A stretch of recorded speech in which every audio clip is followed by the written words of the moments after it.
وبشر الصابرين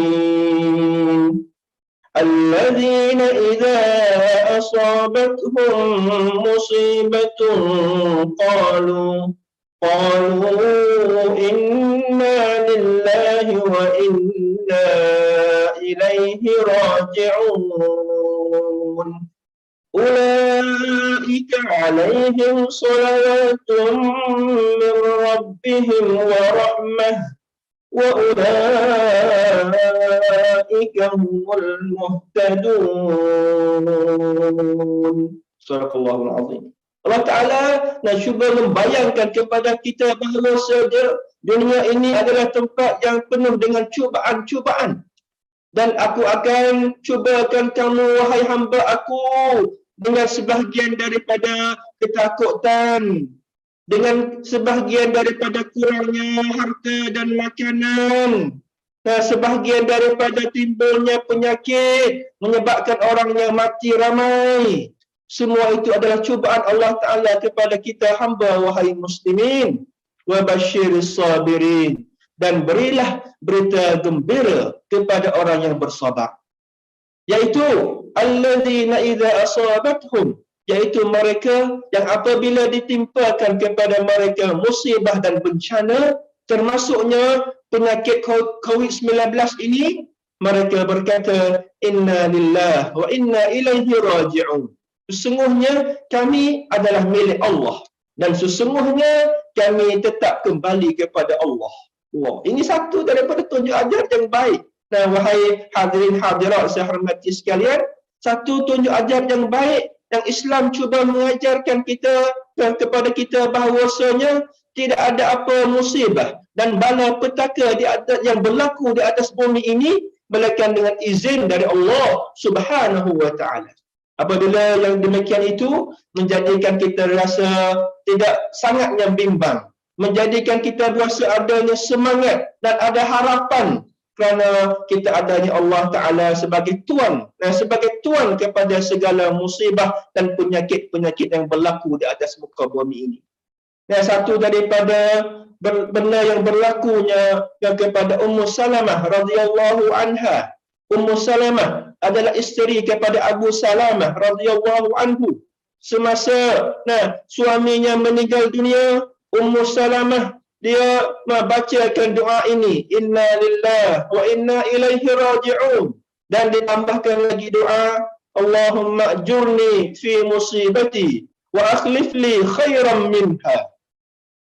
Ya Allah, ya Tuhanku, balaslah kepada aku ini pahala ganjaran di atas kesabaran aku dalam menghadapi musibah ini, iaitu kematian suamiku, dan gantikanlah aku benda yang lebih baik daripada itu.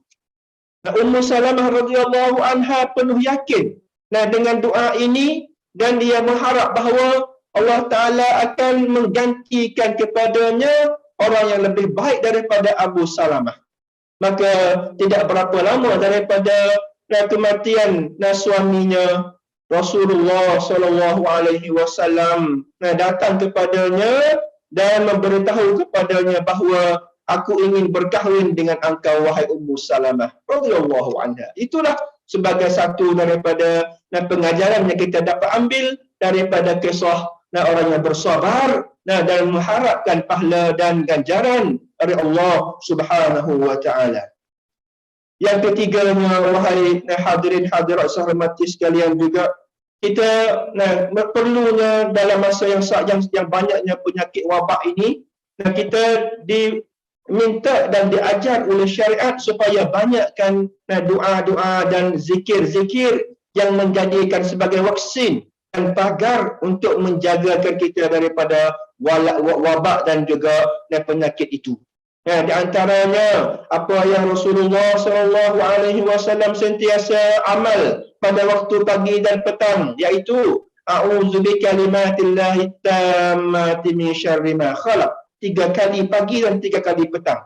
Satu lagi daripada wirid dan juga zikir nabawi, iaitu bismillahillazi la yadurru ma'asmihi syai'un fil ardi wala fis sama' wa huwas sami'ul alim. 3 kali dan 3 kali pagi dan 3 kali petang. Nabi SAW bersabda, barang siapa yang mengamalkan zikir itu, Allah Ta'ala akan hantarkan malaikat supaya menjagakan dia daripada bala bencana yang berlakunya pada hari itu. Itulah sebagai satu lagi tunjuk ajar yang diberi oleh al-Islam kepada kita sebagai umatnya. Yang antaranya lagi, yang diminta juga kepada kita sebagai orang muslimin ini, apabila ditimpakan kejahatan ataupun balak petaka dalam masyarakat kita, maka kita diminta supaya cepat-cepat bertaubat dan memperbanyakkan amal yang soleh. Allah Subhanahu wa taala berfirman, a'udzubillahi minasyaitonir rajim. Walau anna ahlal qura amanu wattaqaw lafatahna 'alaihim barakatin minas samaa'i wal ardh. Maksudnya, dan jika ahli kampung itu beriman dan bertakwa, tentu sekali kami akan bukakan kepada mereka keberkatan daripada langit dan bumi. Ini satu daripada janji Allah Ta'ala kepada hamba-Nya. Kalaulah kita banyaknya beristighfar dan bertaubat dan juga beramal yang soleh, Allah Ta'ala akan membukakan kepada kita pintu rezeki kepada kita. فَقُلْتُ اسْتَغْفِرُوا رَبَّكُمْ إِنَّهُ كَانَ غَفَّارًا يُرْسِلِ السَّمَاءَ عَلَيْكُمْ مِدْرَارًا وَيُمْدِدْكُمْ بِأَمْوَالٍ وَبَنِينَ. Antara zikir, antara faedah beristighfar dan bertaubat, iaitu ditambahkan rezeki, ditambahkan kemakmuran kepada ahli negeri, ahli kampung dan juga penduduk di negeri itu. Itu satu daripada benda yang Islam juga mengajarkan kita. Seperti mana yang Prof. Mujibur Rahman telah berkata dalam ucapan beliau, kita sekarang telah tak dapat lagi solat Jumaat. Di Naratiwat ini pun beberapa bulan yang lalu kita tidak diizinkan supaya solatul Jumaat. 2-3 bulan kita tidak boleh berjumaat. Dan juga tidak boleh berjamaah di masjid-masjid. Maka menjadikan kita rasa, Masya Allah, bagaimanakah kita nak menghadapi dengan wabak ini tanpa pertolongan dari Allah Ta'ala, tanpa kita buat amal yang soleh. Tetapi Alhamdulillah, dengan kita berbanyakkan doa dan kita banyakkan minta taubat kepada Allah, sekarang masjid-masjid telah dibuka. Sekarang masjid penuh dengan suara-suara azan. Masjid telah didirikan solatul Jumaat dan juga didirikan solatul jamaah. Yang antaranya lagi, dua lagi daripada tunjuk ajar Islam kepada kita, iaitu Islam kita mengajarkan kepada kita dan penduduk dunia bumi ini supaya banyakkan positive thinking, ataupun dia panggil tafaul. Banyakkan kita bercakap benda yang baik dan dilarang kita daripada negative thinking, iaitu tasya'um. Iaitu yang kita dapat dengar daripada berita-berita apabila dapat khabarnya seorang ditimpakan COVID-19, ahli keluarganya ditimpakan penyakit, maka jiran tetangganya tengok dan melihat mereka dengan pandangan yang hina. Ini adalah keluarga yang berpenyakit. Ini keluarga yang bahaya, yang mungkin dia akan membawa penyakit kepada kita pula. Jadi kadang-kadang ditengokkan dengan mata yang menghinakan. Kadang-kala dicakapkan, diberikan beberapa ucapan-ucapan yang menyingkirkan hati dan memutuskan semangat kepada orang yang ditimpakan penyakit tadi. Itu bukan cara Islam, wahai muslimin. Sebenarnya Islam kita kena banyakkan tafaul dan memberi semangat kepada mereka yang ditimpa penyakit. Kita banyakkan kita doa kepada mereka. Kita banyakkan kita memberi bahawasanya ini adalah cubaan Allah Ta'ala. Tidak berapa lama lagi akan disembuhkan dari penyakit ini. Dan kita banyakkan memberi semangat bahawasanya ini adalah satu daripada benda yang Allah Ta'ala akan angkatkan darajat ahli keluarga engkau.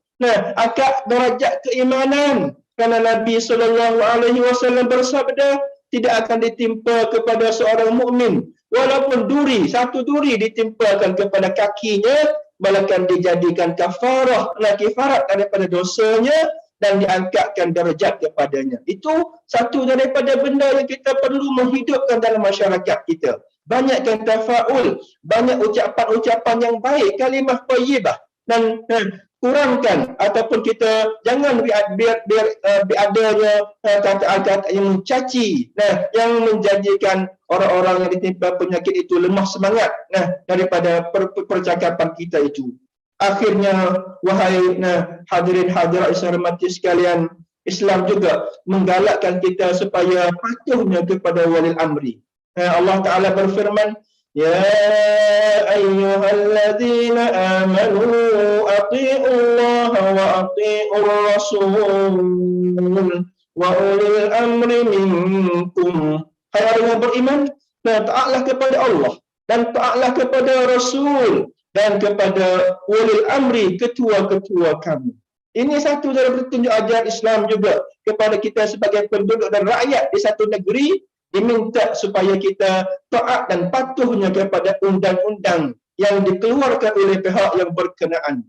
Kerana kita sebagai orang rakyat, sebagai orang yang di bawah tanggungjawab, sebagai adanya di sana ketua-ketua, terutamanya di bidang COVID-19, adanya Kementerian Kesihatan yang adanya beberapa aturan-aturan untuk rakyat-rakyat semua ikuti dan patuh agar penyakit itu tidak tersebar dan meluasi. Ada di sananya kempen-kempen untuk rakyat mengambilkan vaksin untuk antinya COVID-19.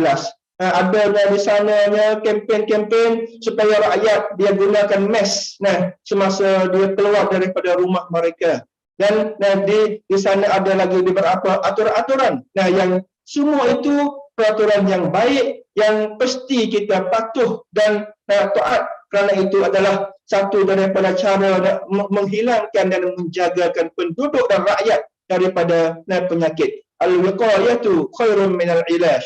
Kita menjagakan daripada ditimpa penyakit lebih baik daripada kita mengobati penyakit apabila sudah ditimpakan. Maka sebagai akhir ini saya cuba memberikan semangatlah kepada kita di musim yang merebaknya wabak 19 ini. Tidak sama ada di Thailand, Taiwan, hari-hari pun lebih kurang 500 orang, 600 orang sehari orang yang ditimpa penyakit yang di Naratiwat sahaja. Dan saya yakin juga bahawasanya di Malaysia, saudara kita di Malaysia, saudara-saudari kita di Indonesia juga adanya yang ditimpakan penyakit ini tiap-tiap hari. Tetapi kita tidak berputus asa. Tetapi kita masih lagi bersabangan. Tetapi rancangan-rancangan baik yang kita telah rancang kita dapat kita jalani seperti mana program yang baik pada hari ini, seminar antarabangsa Icdis 2021, walaupun dalam masa yang merebaknya COVID-19, tapi rancangan kita dapat berjalan dengan lancar. Alhamdulillah. Itu satu daripada kurniaan Allah Ta'ala kepada kita sebagai hamba-Nya, dan kerjasama daripada kita tiga universiti, UIN, UKM dan juga PNU. Saya berharap semoga ini adalah satu daripada cara untuk kita menunjuk dan kepada masyarakat bahawasanya wabak bukanlah halangan daripada projek-projek dan program yang baik. Wabak adalah satu daripada cubaan Allah, dan untuk nak cubakan kita bagaimanakah kita nak menghadapi dengan wabak ini, dan cara manakah untuk kita mengatasi wabak ini dengan izin Allah Subhanahu wa Ta'ala. Itulah bagi saya pada pusingan yang pertama ini, mudah-mudahan diberikan manfaat bersama. Aku qauli hadza wa astaghfirullah li wa lakum. Assalamualaikum warahmatullahi wabarakatuh. Waalaikumsalam warahmatullahi wabarakatuh. Jazakallahu khair, Associate Professor Dr. Anis Patana Prichawong, atas ucapan yang diberikan sebentar tadi. Such an inspiring speech you have delivered, Prof. So basically, we are now finished our first part of our plenary session. We already have Professor Sunawari before highlighted issues on Islam and post-Islamism during the pandemic, COVID-19 pandemic era, and also Associate Professor Dr. Anis talking about more about Sharia, our response to COVID-19 in Thailand. We have two different perspectives, I think, or perhaps we have two different angles of looking at the issues related to communities' welfare in the COVID-19 era based on our theme today, Islam and the Southeast Asian communities' welfare in the COVID-19 era. So I now open the floor for Q&A session. We have ample time, perhaps more than 30 minutes, Dr. Anis and also Prof. Nawari. So I open now the floor for any questions. You can post questions either in English as well as in bahasa Melayu. Ya, boleh tanya di dalam bahasa Melayu, bahasa Indonesia juga, and also perhaps in Arabic. Ya, mungkin في اللغة العربية أيضا. Insyaallah. So the floor is open to all now. Assalamualaikum. Yes, Waalaikumsalam warahmatullah. Saya Abdul Syakur bin Syafi'i bin Songkhla, Chanak, Thailand. Naam, ya. Dengar? Ya, doktor, ya, boleh dengar. Ya. Pertama kali saya nampak konsep Islam ni bagus. Perajalan Islam ni juga bagus. Tetapi bagaimana komuniti Muslim yang banyak wabak yang berebak di komuniti Muslim di Thailand, di Malaysia, di Indonesia, apa di antara teori dengan praktik? Apakah challenge? Bagaimana kita akan mengatasi COVID-19 ini? Terima kasih. Soalan ni dituju kepada siapa ke? Kedua. Kepada okey, kedua di Malaysia, di Narathiwat, di selatan Thailand banyak ni. Kerana apa? Di wilayah lain-lain tidak ada. Orang Buddha tidak banyak. Kedua-dua panel ke ataupun panel kedua? Okay, saya open. I open the both panels speakers to respond. Associate Professor Dr. Ahmad Sunawari ataupun Dr. Anis, if you both of you would like to respond to this question, boleh? Silakan.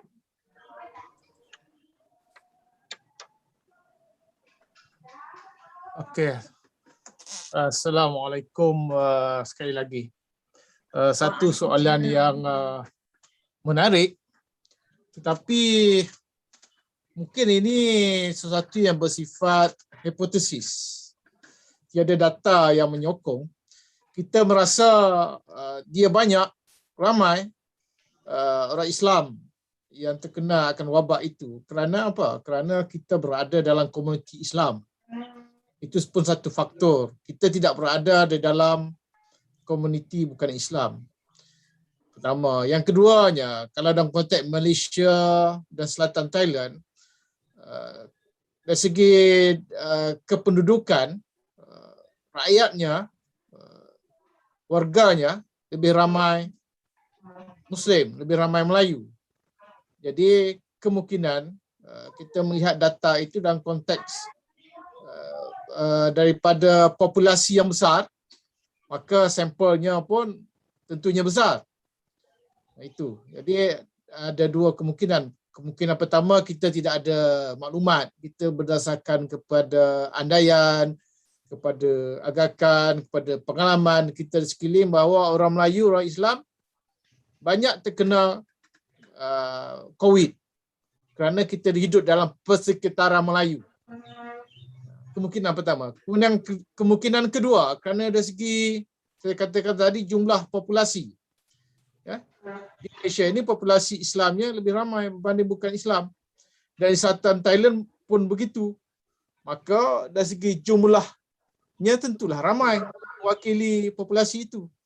Dan yang ketiga, kalau melihat kepada satu research yang dilakukan di Amerika, kalau ikut etnik, kebanyakan yang terkena kepada COVID ini di Amerika Syarikat United States adalah black, kulit hitam dan juga Hispanic. Hispanic. Hispanic ni maksudnya daripada Mexico, daripada Asia South America. So kumpulan ini lebih banyak dijangkiti oleh COVID. Kenapa? Faktor utama adalah faktor penjagaan kesihatan yang rendah, di kalangan masyarakat ini. Contohnya masyarakat Hispanik, masyarakat Asia, dari segi tahap kesihatan mereka adalah rendah. Maksud kesihatan bagaimana?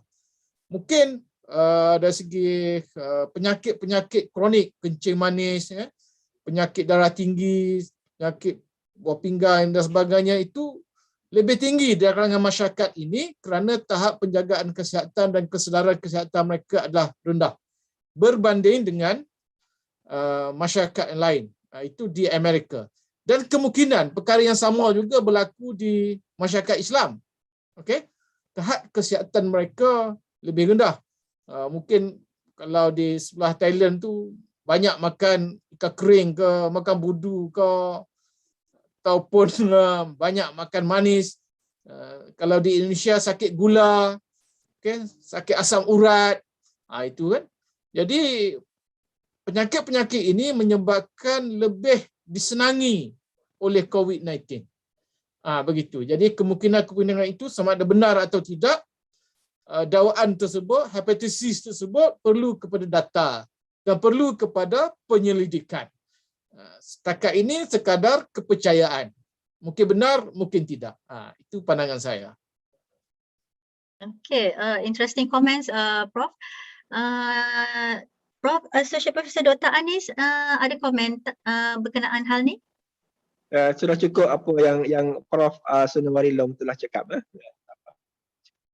Tetapi di Thailand, maaf Dr. Anis, kalau tengok data di Thailand itu, 4 wilayah sekarang, apabila banding dengan wilayah-wilayah 76 wilayah di Thailand itu, angka yang amat tinggi.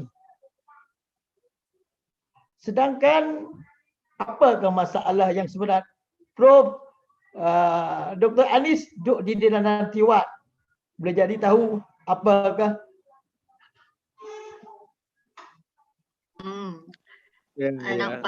Nampaknya kena jawab juga tu. Ya. Bismillahirrahmanirrahim.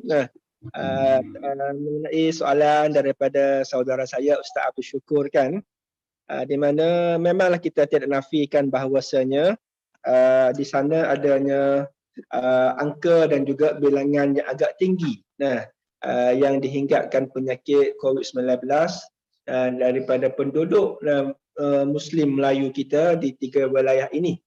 Tetapi seperti mana yang Prof Sunawari Long telah bercerita bahawasanya kalau kita banding, walaupun kita juga termasuk dalam top 10 wilayah yang banyaknya orang yang tertimpa COVID-19, tapi yang pertama awal itu masih lagi di Bangkok sana kan. Dan yang kedua pun ada kawasan daripada ke atas sana.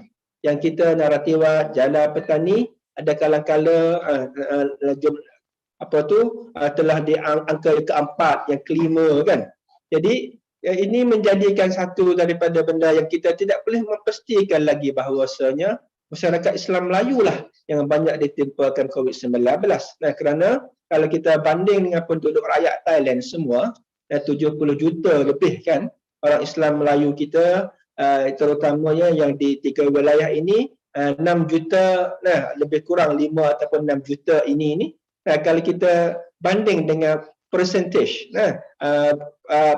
persen, mungkin kita masih lagi kurang daripada orang-orang yang beragama Buddha yang ditimpakan penyakit di wilayah di negeri Thailand ini. Maka saya, walau bagaimanapun kita tidak nafikan juga bahawasanya mungkin beberapa lagi faktor-faktor yang lain yang kita masih lagi perlu memberikan kefahaman yang mencakupi dan meliputi kepada masyarakat Islam Melayu kita, terutamanya Adakah mungkin ada di sana masih lagi percaya kata vaksin itu adanya ramuan ataupun campuran daripada babi dan najis. Maka menyebabkan mereka tidak mahu divaksinkan. Ataupun cara hidup mereka.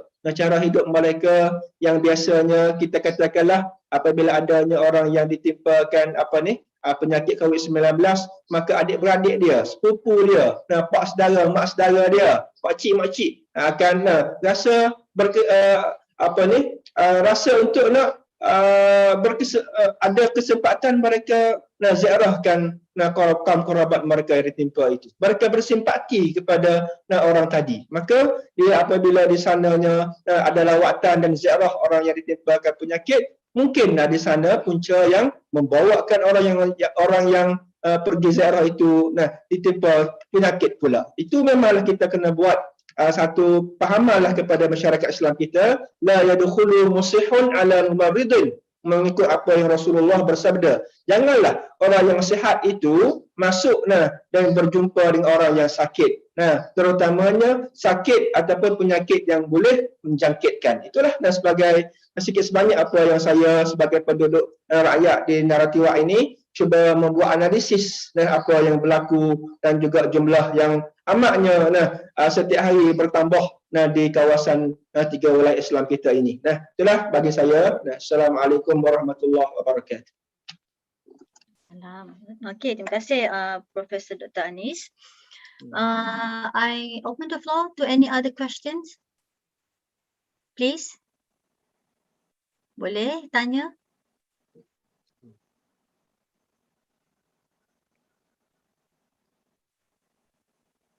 Ada isu-isu yang di-highlightkan oleh both speakers tadi yang penting juga yang kita lihat selain daripada isu yang dikaitkan oleh Profesor Mujibur Rahman, iaitu bagaimana kita nak menangani ada 5 perkara yang disebut oleh Profesor Dr. Mujibur Rahman tadi. Can I ask question, please? Yeah. Yes, please question. Yes. Thank you. My question goes to UKM. How does UKM as a higher education face the challenges in the pandemic COVID-19? Thank you. Okay, thank you for the question. Prof. Dr. Mas Nawari, would you like to respond? I think Dr. Mariza can respond to this on behalf. Can you elaborate the question? Yes, can you say the question again, please? Okay, thank you. I just want to ask a question about how the UKM as higher education face the challenge in the COVID-19. Does the campus also experience closure, or do they do online education, something like that? Okay. Prof. Nawari, do you want to respond? Yeah. Yes, please. Yeah. Okay. A minute.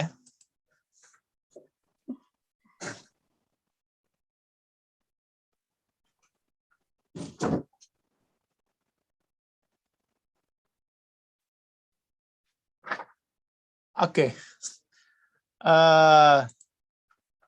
Sorry for the technical problem. Actually, in UKM, it's under Ministry of Higher Education. So we have to obey, to follow the instruction given by the Ministry of Higher Education. So right now, everything, I think since last 2 years, university has closed everything except for the crucial department. Okay? For example, security, and then the health section, so it's open. For the rest, it's closed for the student, and students still in their home, masih di kampung. Kalau di sana masih di desa, then this semester is still online. Okay, online. This week is a new semester in UKM. This is a new semester. We have registered the student. I think on Monday Monday, and today's for the postgraduate student. But the lecture is online, supervision online, and then Viva also online. So everything is online. So there is no lecture, face-to-face or hybrid lecture this semester. It will be started next semester. Okay. So anak-anak semuanya, anak-anak siswa bisa belajar daripada rumah, tidak di universiti. Termasuk makmal ataupun labs. There is no lab. Okay. Mungkin saya menjawab soalan itu, Dr. Fariza. Alhamdulillah. So basically, it's all online, online learning. Yeah. Yes. Yeah, there is In fact, we are planning to introduce ODL, online,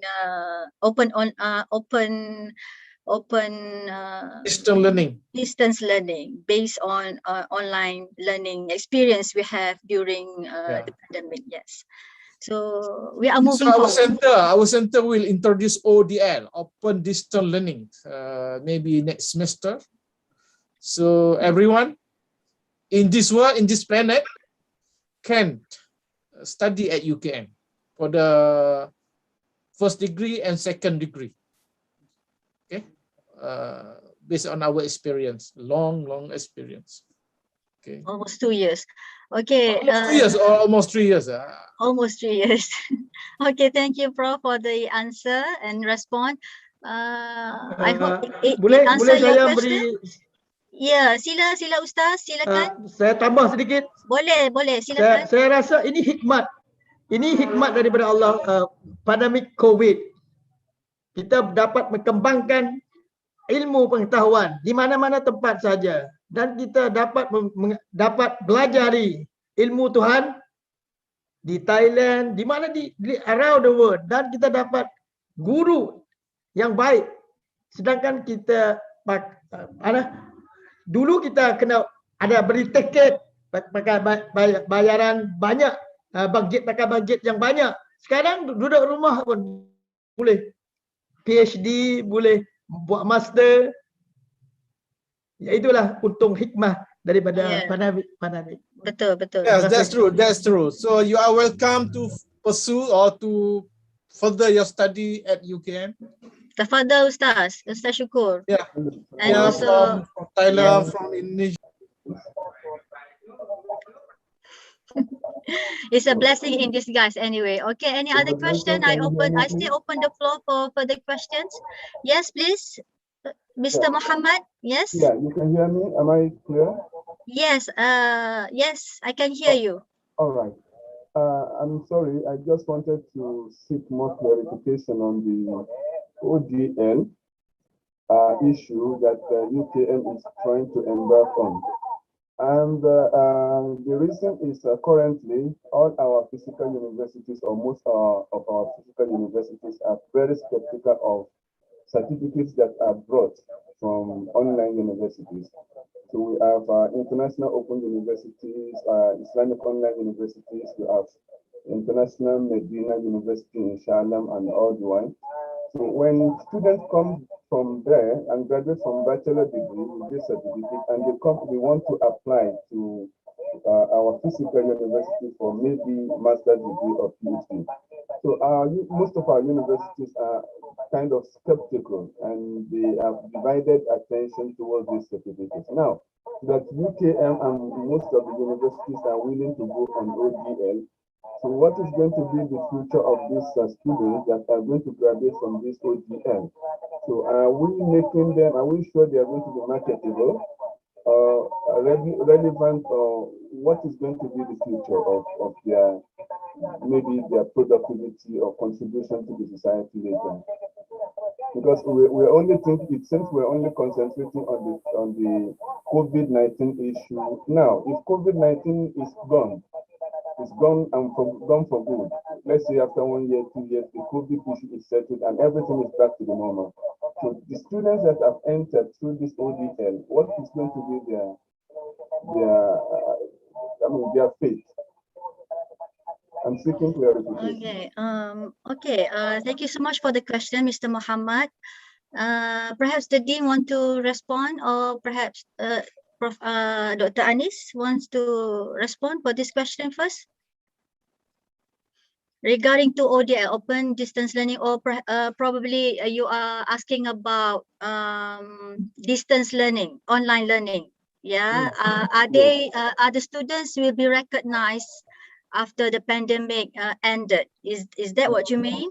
Yeah, that is exactly what. Basically, I think if the program has been accredited by the institution, the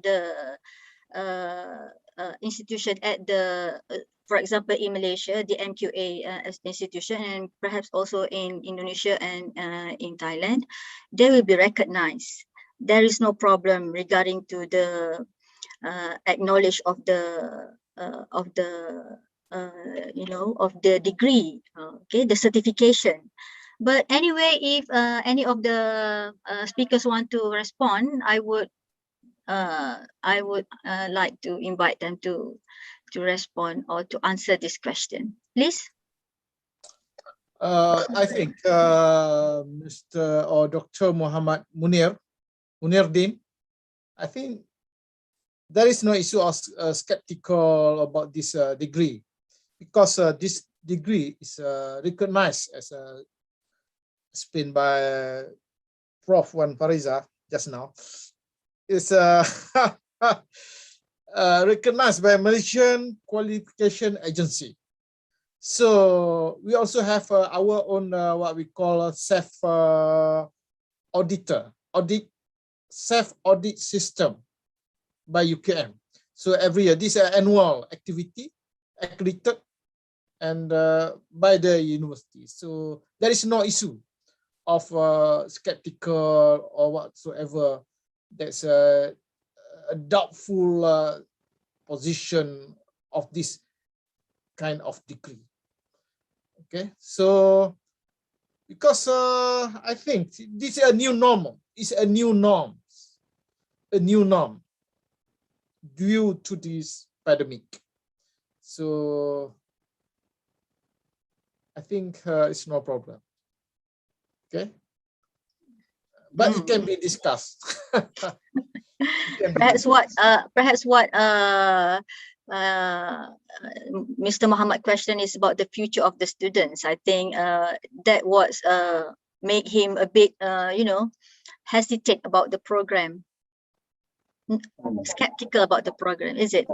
So there is no future, there is no problem with the future, because as long as it has been accredited by the agency, as mentioned by Professor Sunawari, Malaysia Qualification Agency. So there should be no problem regarding to the future of the students. They can go anywhere, they can further their studies anywhere if they want to further their studies, or they can apply for job.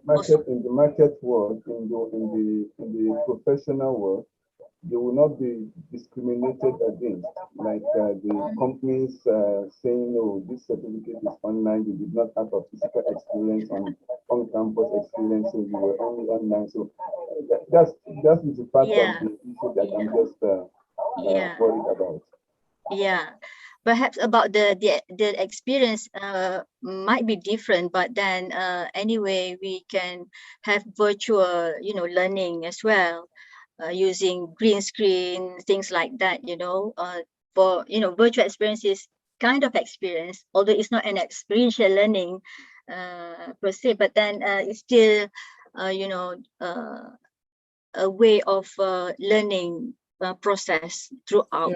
Yeah, we go to the same process, except there's no face-to-face only. The other thing is the same process, a similar process. Examination, writing paper, whatever, presentation, the same process, except no face-to-face. That's all. Okay, any other question from the floor?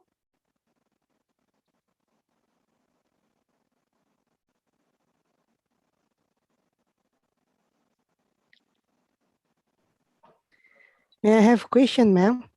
Yes, please. Mr. Sunday, from where? Okay, thank you, ma'am. My name is Sandy. I'm from Indonesia.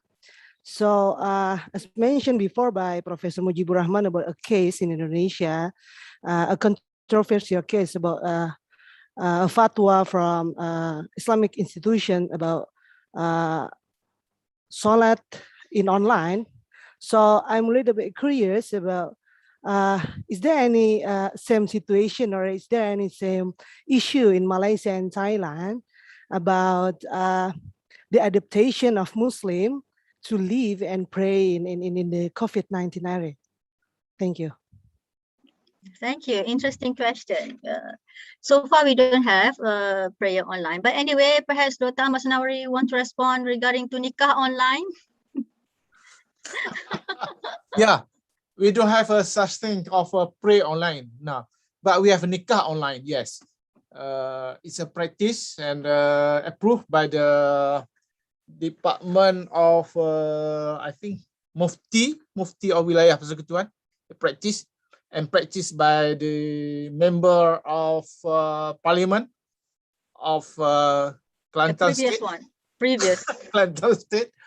So with a lady from Thailand. So there is no such a thing pray on online, but there are what we call some issues. Ada banyak isu tentang pray in Malaysia because some of them cannot accept a distance 1 meter between a prayer with this other prayer. Between the Jama'ah. Yeah, during Jama'ah. So, but actually very interesting, but not the online praying. Nikah online, yes, it's practiced here. So maybe any further explanation on how should the Fatwa Council assess the matter with regard to online? Is it everything online? Can everything be done in online? Because nowadays we say that we can do teaching and learning online. So can we also, perhaps review few of our practices, ibadah, such as prayer, online, or also nikah. So there is a of course I agree it's a controversial issue, but fatwa already made by some institution regarding to this matter. So in overall, I think the majority of the Muslims still having problem to to accept this as a norm, as a new norm. I don't know whether Sandy agree or not, but in Malaysia, just few cases involved in this nikah online. And I think also perhaps in Indonesia, prayer online is also not so many cases happen. Yeah. Anyway, if Professor Dr. Anis, if you want to respond in the context of Thailand, maybe because yes, please. Okay, yeah. In Thailand, almost of scholar is also offer fatwa can to be nikah online.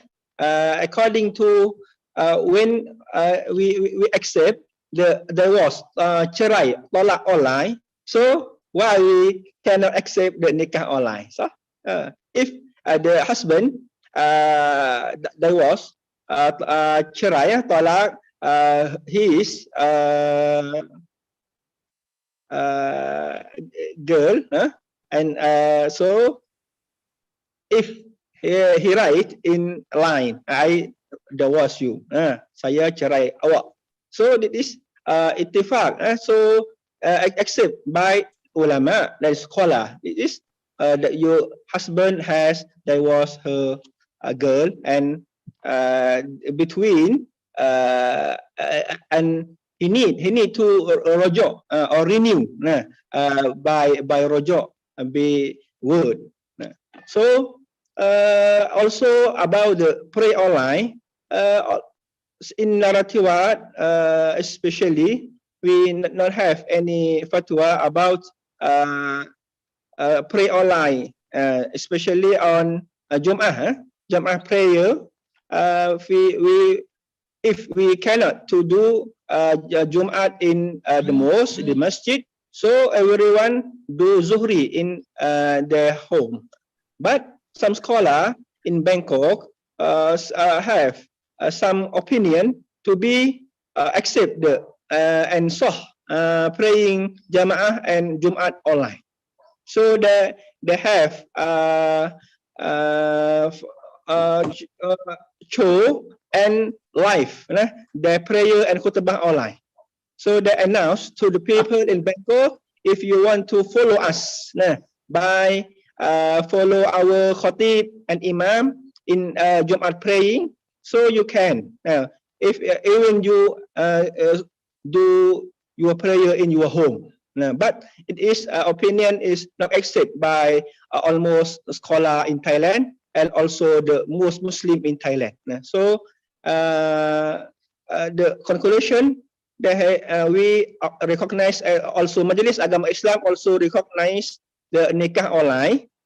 But about the pray online and Jamaah or Jumat online, until now we don't accept and this fatwa, and we still al-fa'lu qadarullah la yukallifullahu nafsan illa wus'aha.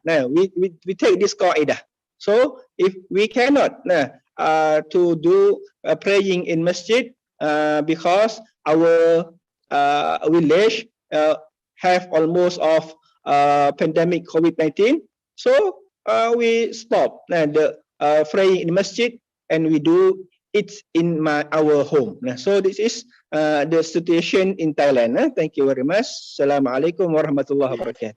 Terima kasih. Waalaikumsalam. Terima kasih Dr. Anis. Very interesting. Yes. Yes. Assalamualaikum. Saya beri pendapat sedikit. Waalaikumsalam. Ya. Dalam kita sebagai akademik yang mesti memberi kepahaman Islam, din wa daulah. Kita kena tahu siapakah yang dapat memfatwakan. Yang pertama, okey, kita orang sekolah itu dapat fatwa. Tetapi kalau semua dapat fatwa, ulama sana pula fatwa, itu harus ada. Oleh itu, yang mesti kita sebagai akademik mesti memberi kepahaman bahawa mufti yang di bawah organisasi kerajaan itulah yang sah memfatwakan.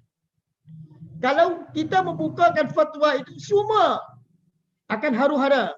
Kerana benda furuk itu apabila menjadi benda yang furuk akan pecah belah. Al-iktilaf akan memecah belah. Itu mesti yang kita memberi kepahaman. Itulah yang penting bagi kita memberi kepahaman. Siapakah yang mampu memfatwakan. Terima kasih. Terima kasih Ustaz Abdul Syukur. Does it answer your question, Sandi? Yeah, so depends on the sebenarnya berdasarkan kepada fatwa yang diperakui oleh pihak berwajib lah, ulil amri, pihak berwajib. Okay, we can still have questions from the floor if there any. Boleh tanya lagi?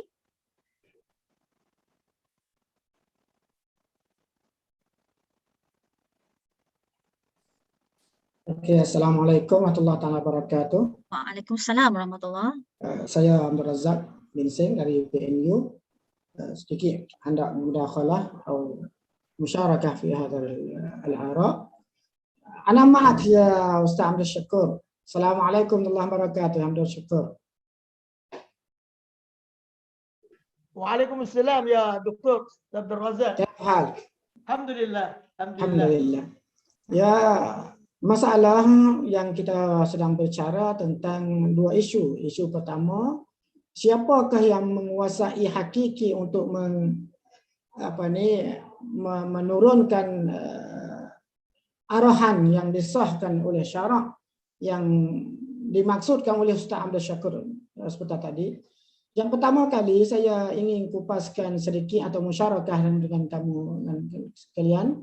Masalah kahwin dengan melalui alat ittisalat al-hadis. Nah, hunaka ikhtilaf al-ara' ulama fihi. نعم ولكن هناك بعض الدول العربية مثلا قطر أو الإمارات المتحدة يستخدمون الزواج بطريقة الحديثة خصوصا على المسموعة والمرئية يعني digunakan di Daulah Imarat adalah perkawinan yang melalui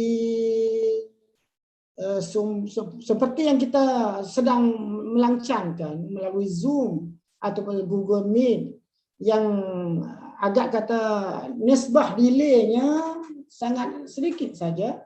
Maka di sini untuk mengungkapkan masalah yang masyarakat sedang mengalami, maka diizinkan oleh Daulah Imarat untuk menyelesaikan urusan kahwin dengan melalui alat ittisalat di sini. Maka di sana disahkan oleh daulah, oleh kerajaannya. Nah, dan perkara yang seterusnya yang berhubungan dengan kita sebagai anggota akademik. Nah, tugas kita adalah kaji. Hasil kajian kita saat ini kita kemukakan kepada pihak yang tertentu. Contohnya di Thailand kita ada beberapa universiti yang berkait dengan syariah dan bahasa Arab seperti di PNU, di Fatani dan di PSU. Nah, di PSU 3 rakayan jamiah di Janub Thailand. Di sini kita selaku ahli kajian Islam. Nah, tugas kita yang saya sudah kemukakan saat ini, kita kajikan dengan alasan yang agak kata alasan yang kemas, alasan yang logik. Nah, maka hasil kajian kita ataupun riset kita saat itu kita kemukakan kepada pihak yang tertentu. Oleh kerana kita ahli akademik tidak ada kuasa dalam tangan kita untuk menghukumkan satu hukuman kecuali dengan melalui al-hakim syar'i. Nah, Ustaz Abdul Syakur. Maka hakim syar'i di negeri Thailand kita agak kata Majlis Syekhul Islam huwa hakim syar'i. وإذا نحن كرجال الدين أو رجال المثقف لابد علينا أن ندرس ونتحقق فيما يليق في حال الدولة في حال الشعب ونقدم هذا الرأي للمسؤول وننتظر على ما يحكمون علينا إن شاء الله تعالى لعل الله يعني meringankan apa kebebanan dan masalah-masalah yang sedang menghadapi sekarang tu. Dan seterusnya daripada soalan yang Ustaz Abdul Syakur tanya dulu, kenapa di Janub Thailand saat itu pandemik wabak saat itu agak kata angka banyak daripada di lain-lain tempat. Sekadar saya menelitikan dan memperhatikan khususnya di Madinah Narathiwat yang ada sejumlah 35 qaryah.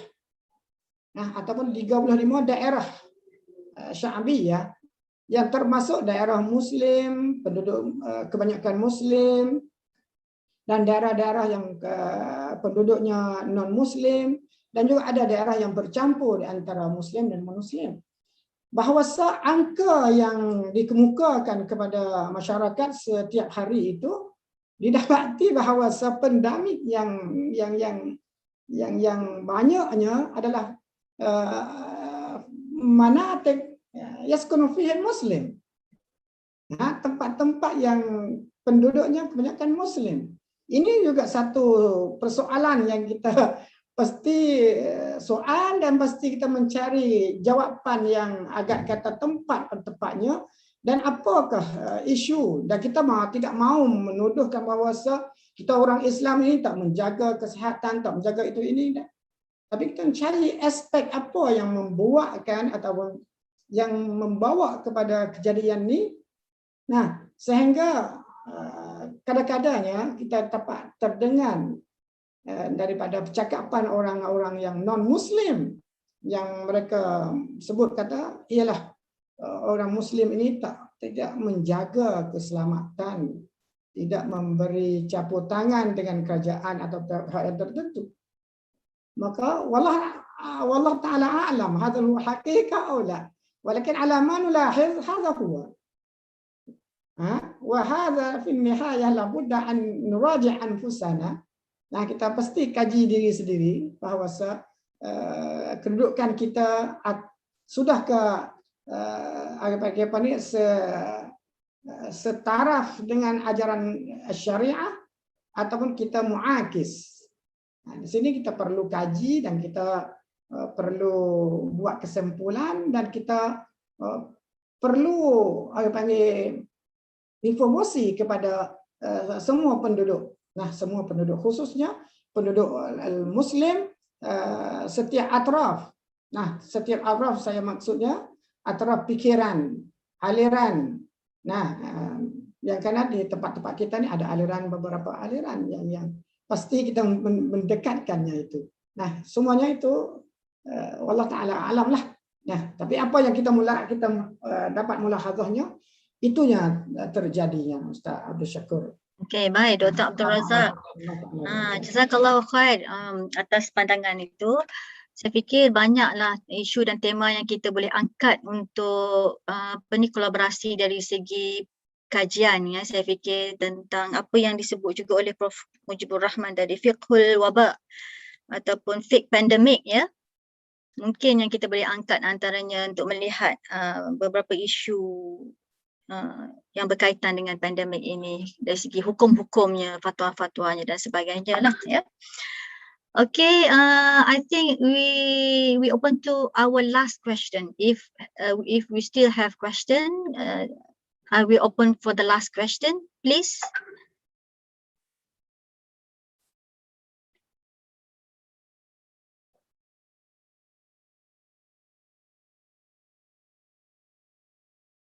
Ada soalan? Kalau tak ada, kalau tak ada soalan lagi, insyaAllah we'll end our session, our plenary session today. Pada masa ini kita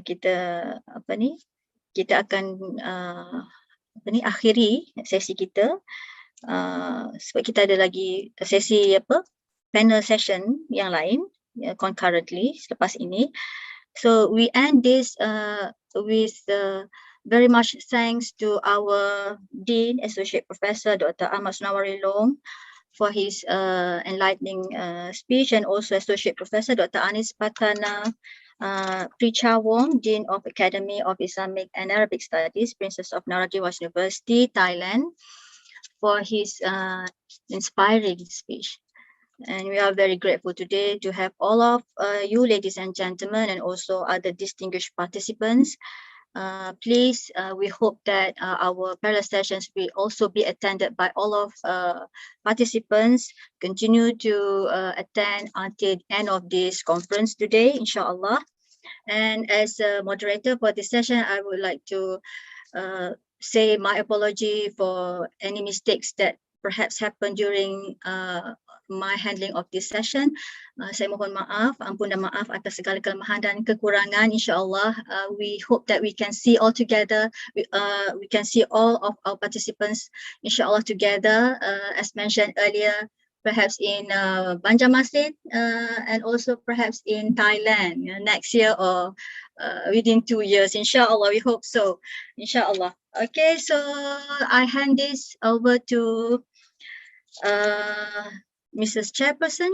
Thank you very much. Assalamualaikum warahmatullahi wabarakatuh. Waalaikumsalam warahmatullahi wabarakatuh.